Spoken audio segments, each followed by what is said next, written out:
exposed brickwork, yeah. And a coffee in a mug with a quote on it. I've gone very hipster. I was never very much into reading non-fiction books, only with the logic that I lived in the real world, so why would I want to read about the real world? I wanted to read about stories and made up places and fictional characters, and non-fiction didn't offer that, so I just never read any of it, which is very, very narrow-minded of me, I now realise. It was only until an ex-boyfriend of mine gave me a non-fiction book for my birthday that I actually gave it a go. I was like, well, if they're giving me this book, then surely it means something to them, so I'll read it, but I'm probably not gonna like it, and I loved it. Since then, I still read more fiction than anything else, but I really enjoy breaking it up with something real, something factual or scientific, or even an autobiography, someone's real, true life story. So for those of you who already love reading non-fiction, and for those of you who aren't really that into reading it, coming from someone who wasn't that bothered a while ago and now absolutely loves it,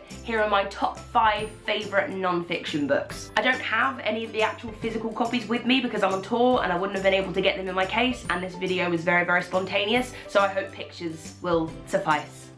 Number 1. The aforementioned book that I was given by my ex-boyfriend was called A Million Miles in 1,000 Years by Donald Miller, and it honestly changed my life a little bit. You've heard me say in videos before that I want to be the best version of myself, and I will always encourage everyone I meet to be the best versions of themselves.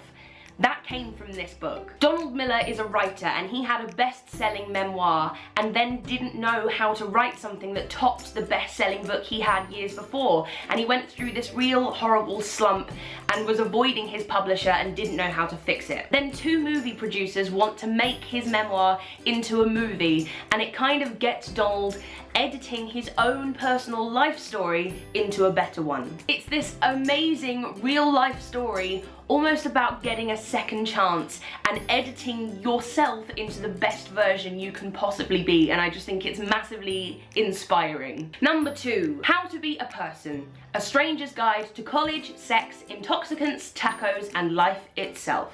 This book is by an array of people, so I'm gonna have to read it. Lindy West, Dan Savage, Christopher Frizzell, and Bethany Jean Clement. The title is incredibly self-explanatory. It literally is a guide to all of those things and more. This book is full of incredible, factual, helpful information and amazingly funny personal anecdotes ranging from feminism and sex to how to do your ironing. It's understandably a very Americanized book, but it's still incredibly helpful. So if you're going to college or university soon, I really recommend that you get this book. And even if it's not helpful, it's just a laugh. Number 3, Girl Up by Laura Bates. Firstly, just the term girl up instead of man up really makes me happy. Laura Bates, who wrote Girl Up, is the same author as Everyday Sexism, and if you enjoyed that, then you will certainly enjoy this. This book is about growing up as a female and how much that can suck, but also how amazing it inevitably can be. Every page will make you want to fist pump the air and shout, yes, for womankind. So for everyone out there who identifies as female, please pick up a copy of this book by Laura Bates. So good. 4. It's called A Breakup Because It's Broken. Now this book is by 2 people whose last name I can't pronounce, so I'm gonna give it my best shot. Greg and Amira Behrendt.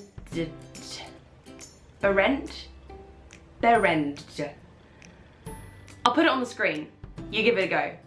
Because I can't, clearly. One of my gorgeous friends was going through a really crap breakup, and so she bought this book, and so I bought it as well and read it along with her for moral support and just to find out how best I could help her. And as I was reading, I desperately wished that I had had this book through every breakup I'd ever gone through. When you're going through a breakup, it feels like it's the end of the world and nothing's going to help and you're never going to find happiness and love again.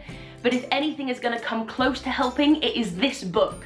So please, if you're going through a breakup, or you're thinking of breaking up with someone, or if you've just been through a breakup and just want to understand how you should have dealt with it, buy this book. It's so good. And it's written by a married couple. I mean, come on. It's also written by the guy who wrote He's Just Not That Into You. So if you've read that or have seen that movie, definitely pick up this book because it's just as funny and just as helpful. And 5th and finally, I've saved my favourite one for the end.